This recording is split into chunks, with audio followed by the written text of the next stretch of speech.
नमस्कार। आज हम बिहार की कहानी में थोड़ा गहराई तक उतरेंगे। हमारे पास जो जानकारी है वो कुछ किताबों और लेखों से ली गई है, जैसे बिहार एक विस्तृत दिग्दर्शन।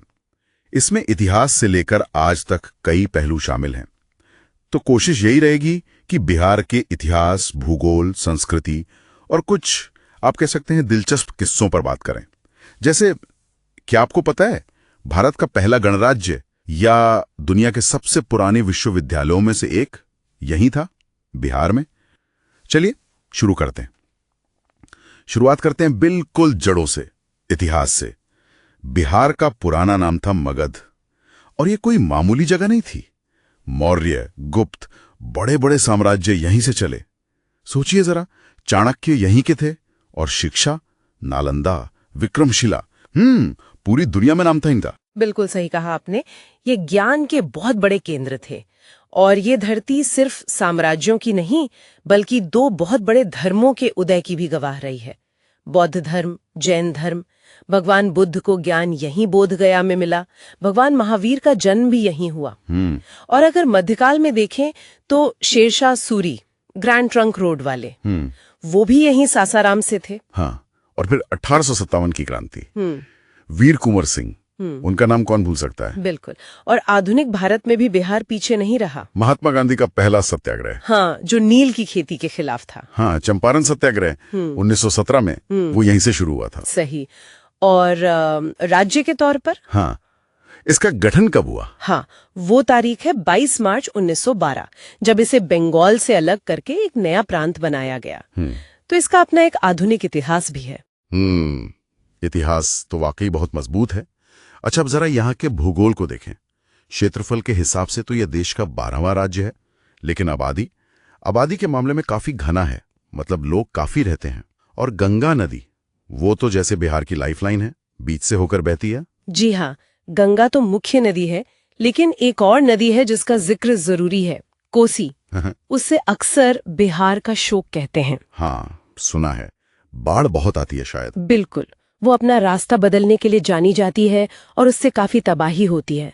पर हाँ, प्राकृतिक सुंदरता भी है, जैसे पश्चिमी चंपारण में वाल्मीकि टाइगर रिजर्व है। और प्रशासनिक तौर पर देखें तो राज्य में 38 जिले हैं, राजधानी पटना है, सीमाएं भी अहम हैं। उत्तर में नेपाल लगता है, और पूर्व में पश्चिम बंगाल, दक्षिण में झारखंड और पश्चिम में उत्तर प्रदेश। अच्छा, और अर्थव्यवस्था की बात करें तो सोर्स क्या कहते हैं? लगता है आज भी कृषि ही मुख्य आधार है। करीब 80% लोग खेती पर निर्भर हैं। हाँ, धान, गेहूं, मक्का, ये सब मुख्य फसलें हैं। लेकिन एक नई बात भी पता चली, पटना में बिहार का पहला स्टार्टअप हब खुला है। हाँ, ये एक दिलचस्प बदलाव है। दिखाता है कि नई चीजें भी हो रही हैं। लेकिन संस्कृति की बात करें तो वो तो बहुत गहरी और पुरानी है।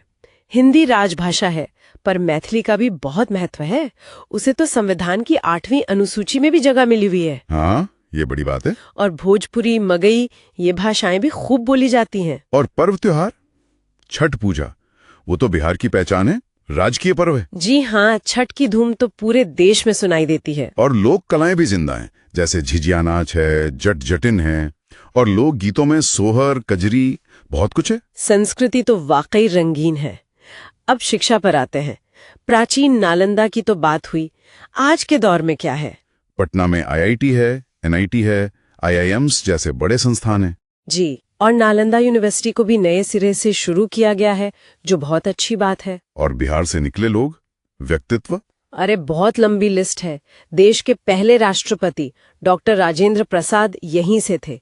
प्राचीन काल में चाणक्य का नाम कौन नहीं जानता? सही कहा। और आजकल सुपर 30 वाले आनंद कुमार जी, उन्होंने शिक्षा के क्षेत्र में काफी काम किया है।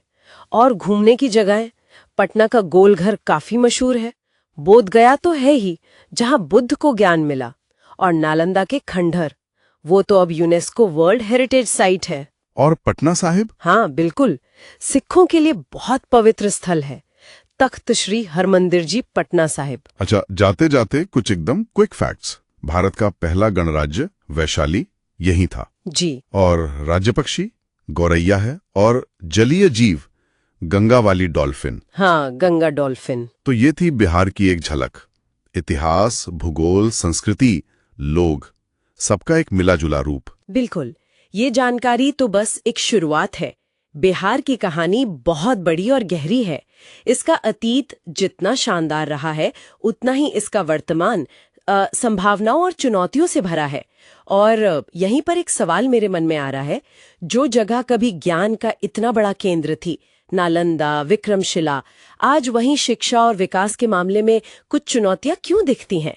इस पर सोचना दिलचस्प होगा।